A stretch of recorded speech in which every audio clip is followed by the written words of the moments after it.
that Morningstars are going to utilize him in roughly the same fashion. Yeah, and we've just seen Spectral as well as just go absolutely mental on the Widowmaker. So I'm excited to see more of the same, to be quite honest with you. Morningstars, they are running with Leaf on the Hanzo as well as. I do like this. It means that really Leaf's going to be a little bit more self-sufficient, which means that Dreedro can focus more time on making sure that KSP is alive when the dive inevitably does come through from Eternal Academy. So what are the strong advantages of having this double sniper composition, especially on point A, Blank? It's because Volskaya is so open and has two various high grounds that you can use. So setting up a crossfire is incredibly easy compared to other maps with a lot more passive cover, allowing free to rotate easily. And of course, Eternal Academy are extremely mobile themselves here. They got Zeal on the Sombra, Kenzie on that Tracer, and you got a Moira who can fade away, and Askov just jumping around on this Lucio. You got an incredibly mobile composition that can just adapt. Yeah, I like Zeal on the Sombra. I like Kenzie on the Tracer, as well as it means that there is a potential that they can get in and get out very quickly. Tracer with the blink is very good, especially on this map, because it makes him very difficult to hit. KSB needs to get it back up onto that high ground. Low HP bars for Eternal Academy. Chow under a lot of fire here is Leaf. Just going to get some damage out onto this Academy roster. Unable to get around this hut, which Morningstars to retain control of until now. And Dragon Eddie opening up with a kill on Super Fluke. Chow, of course, dropping Leaf. So they're trading though. 1 for 1. But they're not getting on the point blank. This is the problem. They're still leaving control. Hello, Kenzie. A little bit of a sneaky we actually hit the shot on him. Tanked by a shot, but it's not enough to kill him. Has got the recall, and KSP, of course, gets those reinforcements. As Leaf brought back into the fight by a resurrection as well. Dreedro doing all the work. I love that from Dreedro, actually. He waited for the aggression going over to KSP before he went for that res at the last possible second. And it's also good from Leaf as well, as to get himself into a reservoir position after he knows he's going to go down. Superfluke going there. Nice little pivot to try and avoid the headshot damage. KSP will grapple hook away and get the heals from his team. And Askov in his face again, but Dragon Eddie will take out Pluke. He changed his mind though. He went for Exo-Raf. He hit him. Nice little tags there. Oh, he finds the shots. He was waiting for the translocate. It just never came from Zeal. And Morningstars retain control yet again. Eternal Academy still trying to find a way into this one. I am so happy with Dragon Eddie so far. That self-destruct, he gets so creative with self-destruct. That self-destruct clears the point and gives time for Dreedro to safely res Exo-Raf. A lot of times you'll see safe reses coming through after Transcendence is used, but I love that he's using self-destruct to allow that to happen and keep them stable on the point without waiting for Exo-Raf to walk back, in which case you know Eternal Academy are going to go hard on the point. Dragon Strike available for Morningstars. Leaf, obviously, going to be the person sending that through Eternal Academy. Chow has a self-destruct, which could clear this high ground that Morningstars are using. Low. He's going in for the fight. Has to pop the Primal Rage because of that. And Kenzie picked off Exo-Raf. He goes down with the Transcendence. Chow with the boost kill on the Dreedro. No support from Morningstars. This has to be it for Eternal Academy unless someone pops off. Dreedro bringing Exo-Raf back into the fight before he goes down. We'll use that Transcendence, and now he's left by himself in the Mega. Nice cleanup from Eternal Academy, and it's going to be them capturing point A. Still, if you're Morningstars, you've got to be very happy with that initial defense. 3 minutes is a lot of time cut off the back of an assault map here. So that's 5 minutes coming into point B. But Eternal Academy, they do have a lot to maybe snowball next point. They don't quite have the EMP, but they do have a sound barrier and also a self-destruct that displace the team members of Morningstars. Eternal Academy more than happy to sacrifice the ult charge they did have, so they have more time with the composition they think they're going to end up winning the round with.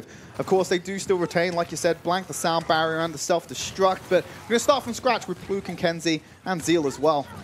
Try and shake this one up with more of a traditional GOATs, matching what Morningstars have also changed to on their defense, but they don't have any ultimates to their name just yet. Dragon Eddie is getting close.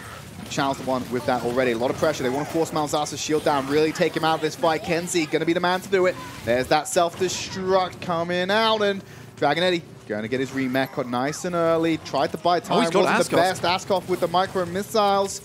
Taken out. Chow still sitting on his. They've lost that one Lucio, but Morningstars are still losing progress. 79% for Eternal Academy. They're trying to press Malzasa again, and they find that kill. The Transcendence coming out a little bit too late from Exo-Raf to bring him into the fight. Self-destruct will buy some more clearance, but it won't buy them this point. Down nice and low, isolating, falling back. Eternal Academy will walk away with 79% captured.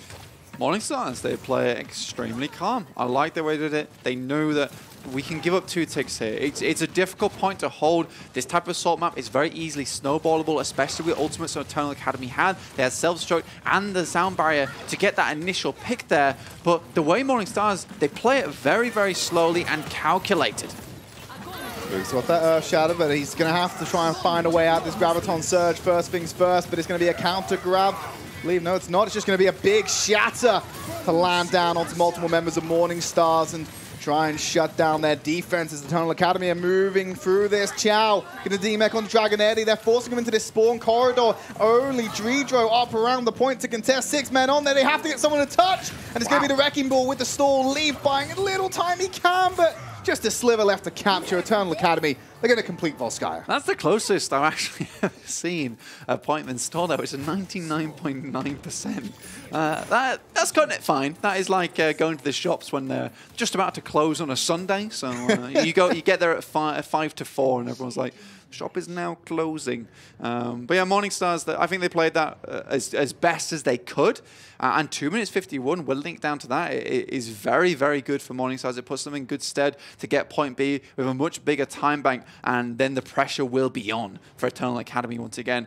I do think Eternal Academy are doing a good job to get Malzahar out of the way a lot of times, and that seems to be when things start to fall apart for Morningstars.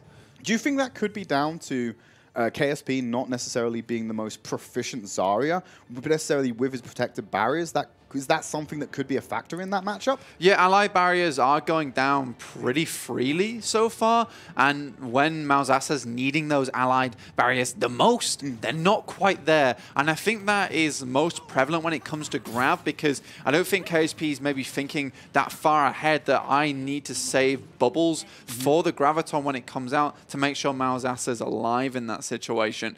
So Eternal Academy, I think they are doing a much better job enabling Super Pluke, though at the same time, Super Pluke is taking up a lot of resources in this fight. He's just gelling all the armor pack, the amp, and then everything else to him, including those barriers as well as. Now Chow's going to be holding that high ground, waiting to scout out what Morningstars have, feed as much information to Eternal Academy, but there's not much they can do with it. They can't go back and change. Give away too much control to do that. Comes flying back with the information, like a carrier pigeon, calling back the information from the front lines. Yeah, a lot faster. Rocket-propelled carrier pigeon, maybe. Exo-Raph off to the side with Malzahar. And Morningstar's playing far more forward than this one. Actually, no. It's Eternal Academy playing far more forward. I think but they're not sure which way they're going to go. There, you know? They're going to be able to go around here. They're trying to separate the team out, divide them. It's very aggressive from Super Pluke, and it's going to be punished by Morningstars. So already at a man disadvantage. What a boot! And it's going to lock him onto the point. Leafs there to clean him up. Very clean, very fast, and very dominant from Morningstars. They're looking to take point A nice and early. Dredro playing Lucio exceptionally well there, because Lucio's more than just having that amp advantage. He's all about denying high ground because he gets up there so easily, and he has that boop ability which allows you to create space and remove players from advantageous positioning. Of course, that hut is the point to hold for a lot of teams, and if, like I said, Dredro can go ahead and knock them away from that, make them lose control by themselves. He may as well just speed in there with the drive-by and make it happen. Morningstars, no real changes to their composition, but the fight didn't go long enough to get many ultimates on the board, but they are certainly close to them. Rally, going to be popped. Dragon Eddy off to the side. Wants to rain down this damage from above on top of Super Fluke. He's forced out. Leaf's already found Zeal. There's the Orb Discord on Super Fluke, and KSP's there to finish him off. He's excellent at fragging out on the Zarya. That might be one of the strongest points about him. They're going to try and lock Askoft in the corner, give him a smack, and Morningstars. Wow! Okay, then. Okay, so they probably have as much time as Paris Eternal Academy actually burnt to get that completion. Yeah, now that's like going to the shops 5 minutes before they open. Oh. That's 5 to 7, that one is. That's Sunday during trading hours where they open early, but you can't buy anything. Yeah. You can just have a browse for half hour, and then you go in and buy everything when you can legally actually purchase. I'm off to shop just to wait outside for a good 5 minutes before they let me in. Have a nice window shop. Let me in. But yeah, Morningstars going to be on that defense. Surely they're going to be having that luxury first. The Eternal Academy will be moving on that offense. And we saw how prevalent this double sniper composition is for Morningstars. I don't think you actually have to change it up. No, not at all. I think if they could whittle down another 3 minutes, and if you can see the time by the Eternal Academy have, it's under 3 minutes here. But yeah, that came down to a very, very clean wipe on point A, which gives you that large ultimate bank coming into point B. Eternal Academy, they only had 2 ultimates. Morningstars, they were well on their way up to 5. The main thing that caught my attention there, though, was Malzahsa was playing as if he had Shatter. And he can play that. He was playing Reinhardt on point A, which means they run down Super Pluke after he makes the switch from Winston to Reinhardt. So there is pretty much no threat from that Shatter in the first place. One of the things we praise a lot of teams about in European Contenders is how they are able to adapt on the fly. Knowing that Morningstars is running a similar composition, Eternal Academy have an extra option here to just run with something different, knowing that Morningstars are coming in with this. And Dragon Eddie's just been punished. There was a beautiful sleep dart by Tri-Spear into the hack from Zeal, and now they're running with 5.5 members on Morningstars. It's pretty much 5. The Baby Diva don't really do much at all. So now it's down to KSP and Leaf to find these kills. But already Kenzie on the flank. You know he went from the other way last time, which was pretty obvious. And he got tapped on. But now KSP, he has to make something work. Malzahsa is taking a lot of the pressure right now, specifically because Dragon Eddie is not in the mech. You ever try to crouch walk upstairs? It's incredibly difficult. And Kenzie's going to glide up them as he's looking to take out some members of Morningstars. Malzahsa able there to jump on Super Fluke, and Chow taking out Diva. Also ran by Dragon Eddie, and Malzahsa again onto Askoff. So Morningstars holding in this Mega and keeping everyone out of the fight. Resurrection brings Dragon Eddie back in, and it doesn't really feel like Morningstars are under any real threat. They're just so calm and collected defense coming out from this dominant team. Seal's just trying to get towards that EMP. So far, he hasn't really had much percentage on the first attack, as well as we were on round 1. Morningstars, however, something I want to praise is this 2 supports, it's Exaraf and Dredro. You saw as soon as Leaf started to get aggressed upon, Orb of Harmony, Healing Link immediately. And that's exactly what you need when you have these DPSs on the field. KSP pops the Zeal is now redundant button, which is, of course, the Infrasight, so he can constantly see where he is. And he doesn't need Infrasights to nail that. It's in LOS as he finds the double. Kenzie, the second victim. He wants more grapple hooks forward, but Leaf's beating him to the punch. What a clean team kill coming out from Morningstar. He's like, no. You will not outperform me. This is one of the only times I get to not play Brig, so my Hanzo is going to be impeccable. Yes, I'm actually allowed to play DPS. You are not going to ruin this for me. Okay, KSP's going to take up to that hold he usually has. Now we got ultimates on the board for Eternal Academy. With 45 seconds remaining, they have the nano boost. Probably going to give that over to Super Pluke unless someone goes down early. Exaraf. That's not how that interaction goes. You're supposed to have Zeal take out the Zenyatta, not the other way around with the right clicks in Eternal Academy. They fall back. They want to buy more time. They know they've only got 1 shot at this with 30 seconds remaining. Zeal's about to get the EMP. If they can't do it with these ultimates, they're never going to be able to do it. Yeah, everything has to be perfect here. Malzahsa, however, has that huge displacement tool, which is the Primal Rage, which can be effectively comboed into the self-destruct. So it's got to be crucial here from Eternal Academy.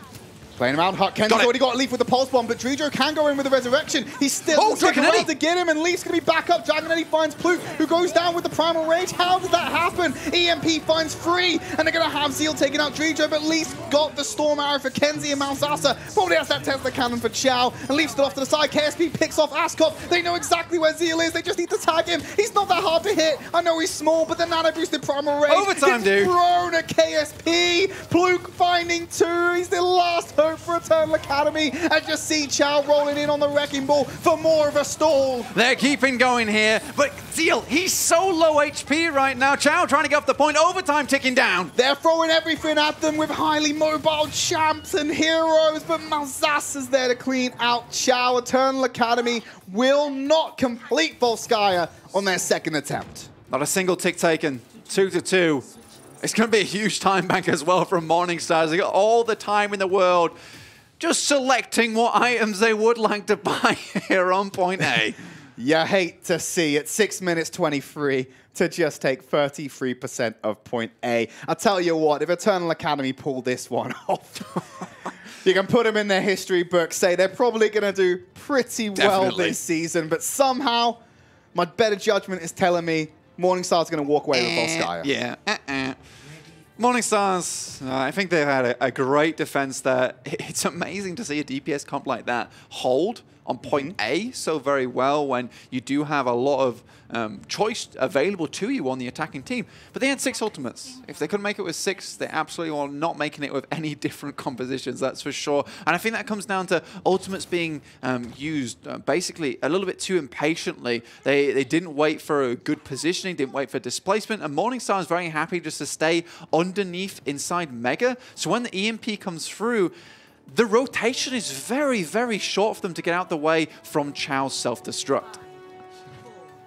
Yet again, you got that hut control, and if a self-destruct comes over there, then you're going to have to take cover and lose it all. But you've got to build up to it first, and what Dragon Eddie's going to look to do, Exo-Raph, going to change over to that Zen Yata, cheeky little change.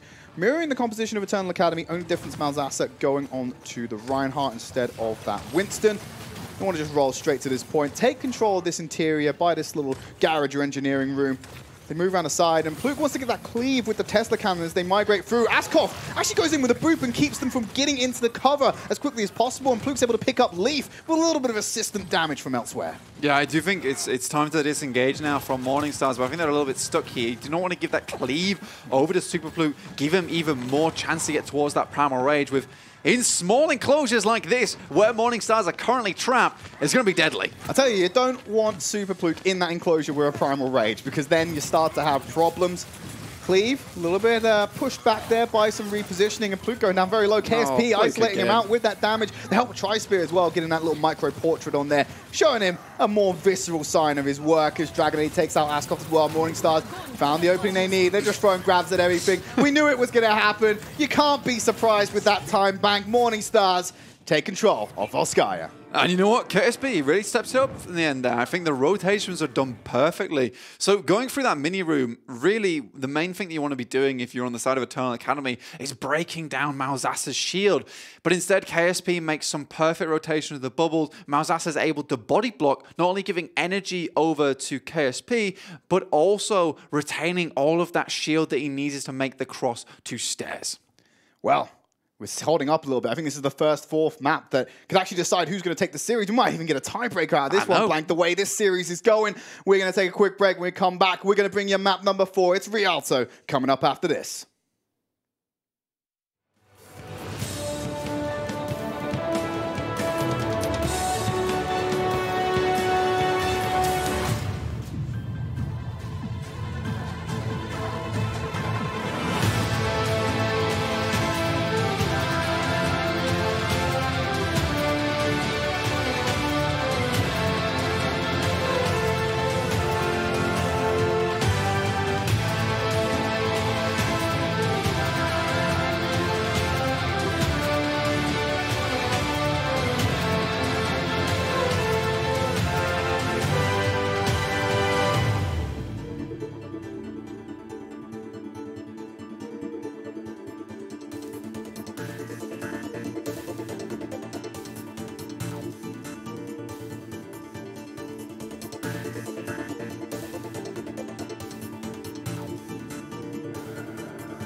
Hey, welcome back to Overwatch Contenders. We're about to jump into Rialto, and right now, for the first time this week, we have a scoreline that could decide the series 2-1 in favor of Morning Stars after Eternal Academy was able to take out map 1, which of course was Oasis, and we're going to change up the maps next week, I promise, but for this week still, Rialto is our fourth map, and Blank. This is one where we see a couple of full holds that happened earlier today as well. They hold outside the spawn room. They don't want to let you get anywhere, not even get a single bit of progress. Yeah, and it seems to be one of these maps where we have seen less and less of these holdings super close because teams getting wise to it, pulling out the Bastion. And actually, they were talking to Nox yesterday from British Hurricane, right? And he was saying that this is a genuine strategy. That you pull out the Bastion and you play this composition where it just mows you down as you walk through the point. So really well played to them, but it does mean that I can talk more about the corners and zones of control outside the point, and that's definitely where you want to hold there.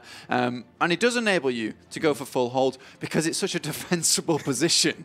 It's all about that passive cover, the resourceless cover that just terrain provides. So playing around these corners. Can't shoot through that, mate. Come on. Yeah, come on. It's solid object. And Morning Stars, they're going to be on the defense first, I believe. Eternal Academy looking to go onto the offense. And looking at compositions, the way they are. Oh, no, it's Morning Stars on defense. They seem like a team that might actually go for the full hold. Yeah. So I think the Morning Stars are definitely a team that can do this. We saw it on point A of Volskaya with 2 minutes 51 remaining for Eternal Academy. The reason I didn't really get to talk about it too much, but I have to praise Dredro and Exaraf once again. I think their support play is excellent. Their response time is almost immediate. Yeah, you'd love to have them being a pizza delivery for you. You pick would. up the phone. 5 minutes. I'll have a pepperoni. Put the phone down. It's right at your door already. And no full hold coming in for Morning Stars in terms of holding right outside the spawn room. They're happy to play around the courtyard instead, as a lot of Eternal Academy was getting chunked. But they'll just passively heal that up. There's no urgency with the heals, as Morning Stars are giving them a lot of space to play into this courtyard because, like you said, Blank, your favorite place to hold, it's on the corner. I love it so much. But here we go. Eternal Academy, they're going to take the high ground. Immediately, Morning Stars, they are backing up a little bit, giving Eternal Academy a little bit more space. It will be taxing on Malzasa's shield, though.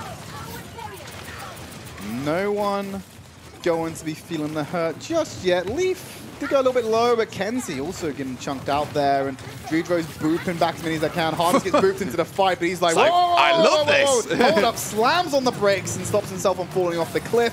Now the tower in behind that payload. What timing. He throws at the grab immediately after he nails the damage. It's the left, it's the right, it's the Q key for Hardest, and he's going to win the fight out for Morning Stars. We've seen Hardest make some of the best grabs in Overwatch so far, like some really crazy ones. But that's got to be the easiest one of his life. He's 99%, the mech dies, gets grab, okay, I grab now. Yeah, he doesn't even have to worry about the mind games. There's no defense matrix, you don't have to play the dangerous game. Morning Star's going to hold on that defensive position yet again. Dragon Eddie, he's got himself a self-destruct to throw in here with Eternal Academy. Commit to the wrong kind of fight.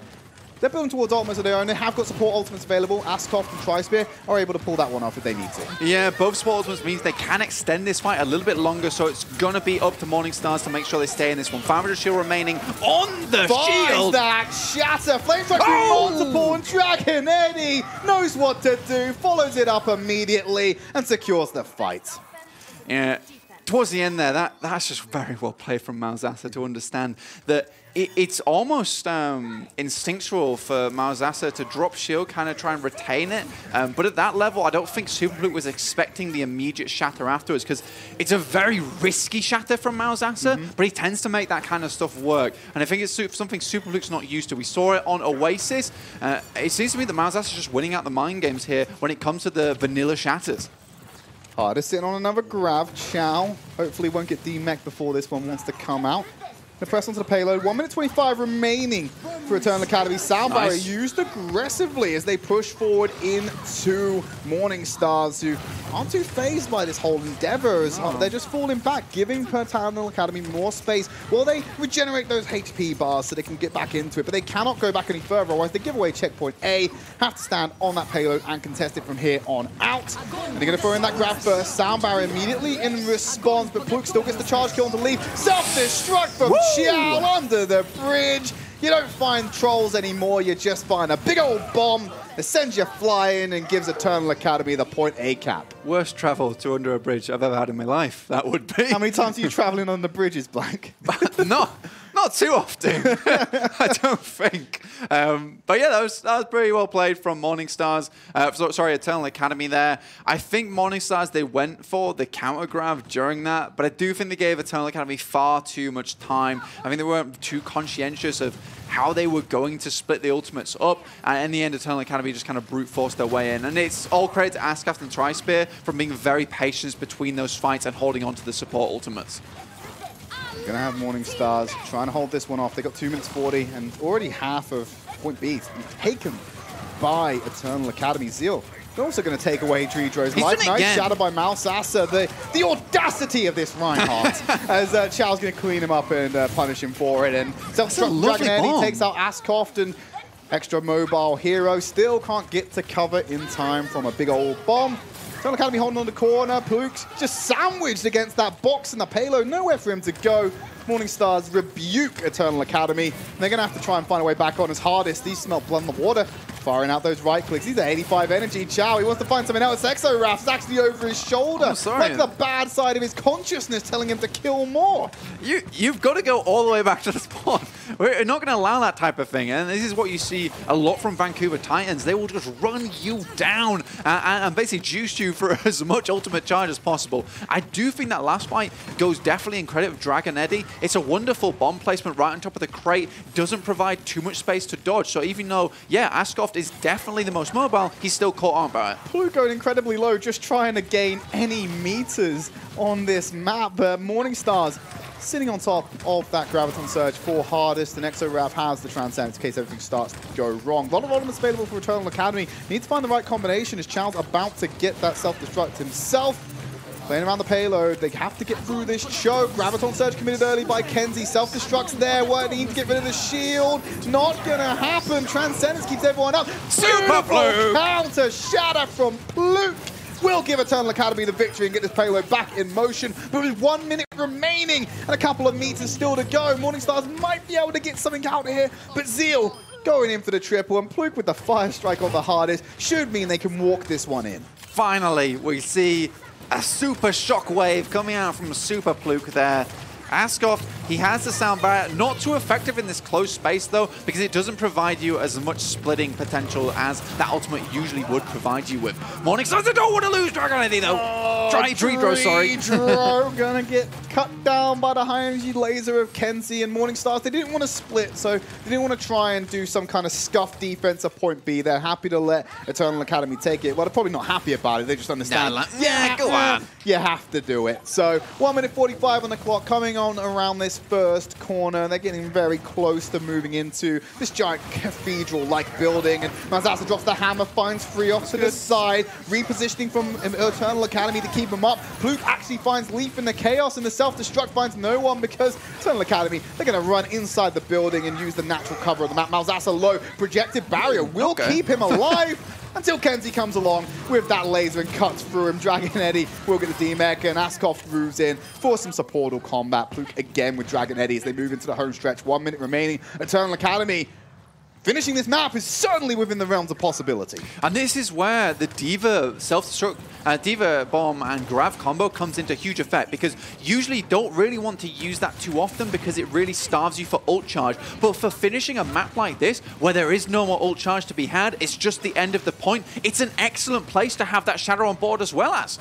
Graviton Surge, committed nice There and it early. is. There's the bomb, nice and high. Not going to break any shields. Good positioning by Morningstars to get into cover. There's the charge on Pluke. Now the Transcendence comes out from Tri-Spear, or just finishes off. Exoraph will find Super Pluke. Kenzie taking out support of his own. Eternal Academy is still in this fight for now, but they're fighting against the spawn proximity of Morningstars. There's another low shadow. Beautiful shatter onto Eternal Academy. That's a done deal. 20 seconds remaining. It's going to be near impossible for Eternal Academy to finish Rialto. Yeah, to recontest this would be some sort of miracle to be had. Eternal Academy there, they had it all in the bag with the self-destruct combo coming out the top, but you saw Super Pluke going in for the charge.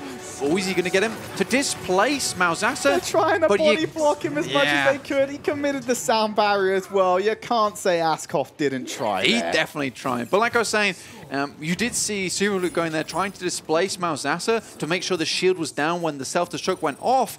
But it's a wonderful grab coming out of Hardest there to prevent any more damage coming out from the 75 damage per hammer swing, but also immobilizing Super Pluke so he can't get that charge off towards the end. So very, very smart play coming out from Hardest. Moving on to the offensive round of Morningstars. They know the distance they have to travel to close out this series, but if Eternal Academy, they can hold them. Stop Morningstars from matching that distance. For the first time, Season 1 2019, Blank, we're going to Lijiang Tower. We're going to a tiebreaker series, and that's in stark contrast to the rest of this week. That's what we've had so far, yeah, definitely. And you know, I really do want to see Lijiang because from watching scrims and also checking out stuff that's happening over in Pacific and over Overwatch League, it's a map where you can have this variation. You can have DPS. You see stuff like Hammond, but I think that Rialto is most likely where things will finish here. Tridd, I think Morningstars, yeah, they know the distance and they know they can get there. Eternal Academy have committed to the tankier composition, and not going to call Morningstar's comp just yet, 'cause it may still change, but I'd love to see it. Not going to lie.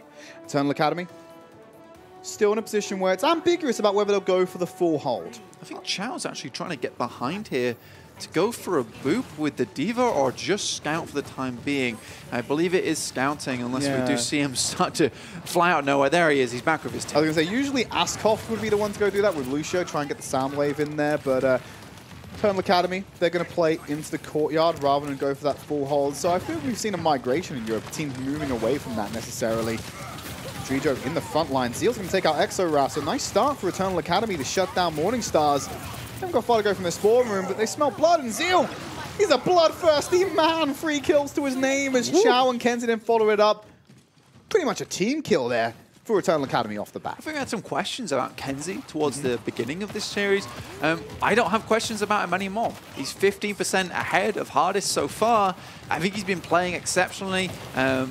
But yeah, this is a guy to definitely watch out for on future series. And he's kind of matched Hardest a little bit. My only question is whether I can go off the grid and use him as a source of energy, because he's about to hit that grab at 100% very quickly. He's got that in his pocket, ready to go. I need a phone charge right now. Stat! Yeah, give me that as he drops down that grab nice and early. Not going to find anyone there. Hardest will still be taken out by Pluke. It's enough to deter them and put Morningstars on edge, and Eternal Academy are happy to give them a nice little nudge so they fall off that cliff. Yeah, 2 minutes 39 remaining already. We're down quite a bit. That's a minute and a half remaining. Hardest still not anywhere near that first grab. Kenzie's just used his... Oh, Super Pluke! Ooh, wait. Very quiet about this one. He's going to jump out behind him. He has the shatter, but immediately they're going to counter out with the Transcendence. Nice and early. Zeal still finds Drijo. Needs to sit on it still as they push back. That's a trans when he committed. And you lost 1 member of your team. Meanwhile, Eternal Academy nice and healthy. Now Exoraph starts to turn it back around. Tri-Spear's been dropped.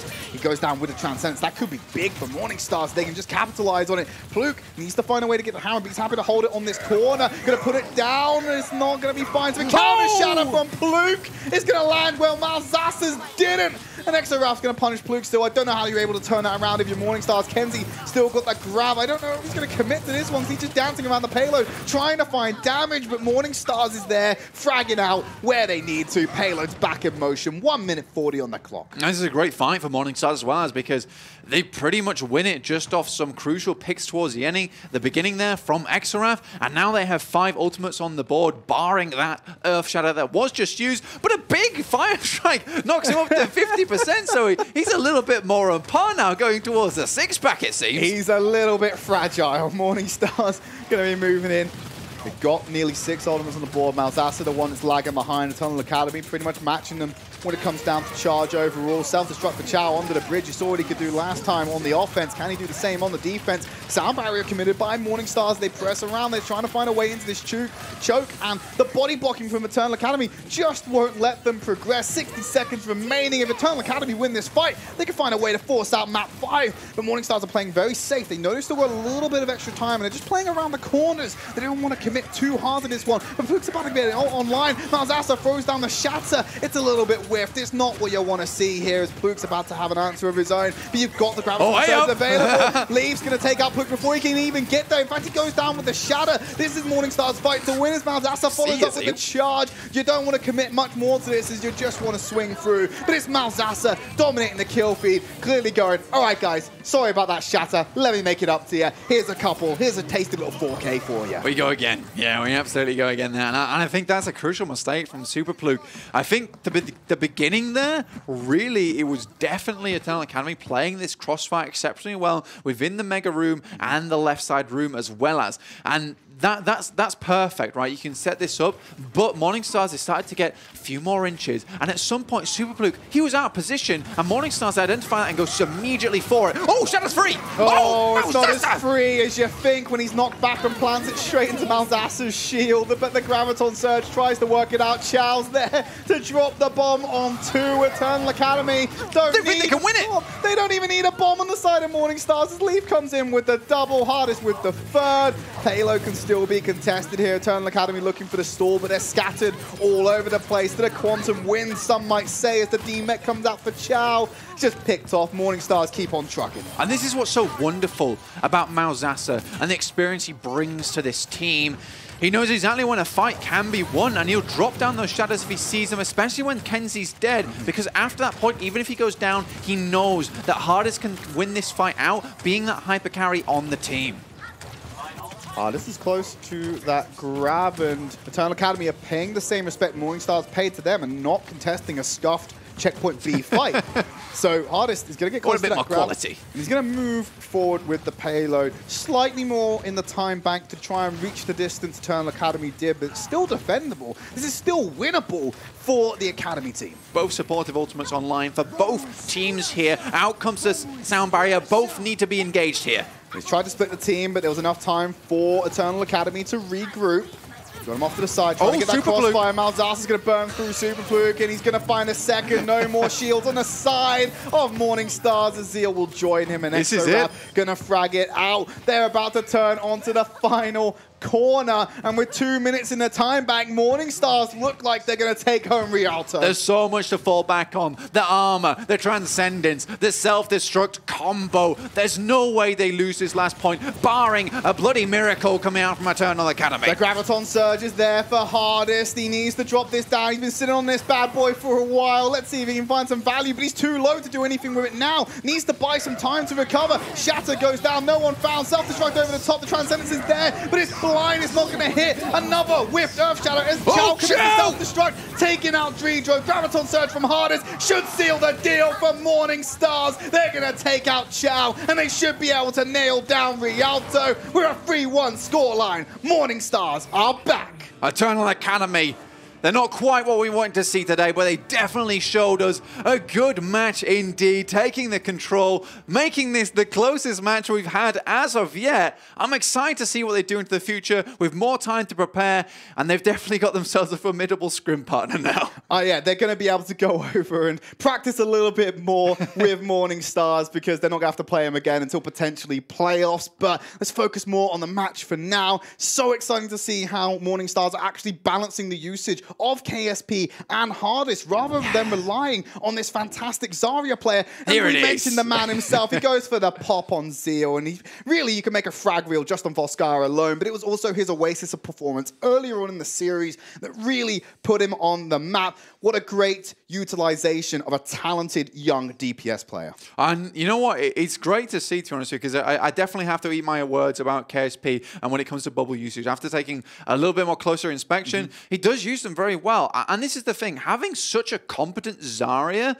on KSP who can also be that person who has the flavor of compositions, and then having Hardest who comes out and plays your free maps, it really gives you a lot of different options to you. So I'm really, really liking the way that they're playing this one out for the time being. And hey, what a debut from Eternal Academy. They took it to one of the stronger teams, or what we think will be one of the stronger teams in this season of Contenders. And placing this team very high. Able to get that Oasis map. And there were some concerns about whether Chow and Kenzie could fit into this one, but I think Chow's Diva is performing quite well. He's able to get those self-destructs off, and Kenzie, he's building up the crowds at a reasonable pace. He's not matching Hardest, but it's kind of like trying to make a Ford Fiesta keep up with a McLaren. It's like, in some you might get it like at the beginning, and then it's just like, there it goes. There you go. It wasn't getting lapped, though. That's the most important thing. But, you know, fantastic stuff from both teams altogether. If you had to have an MVP, Blank, who would you give it over to?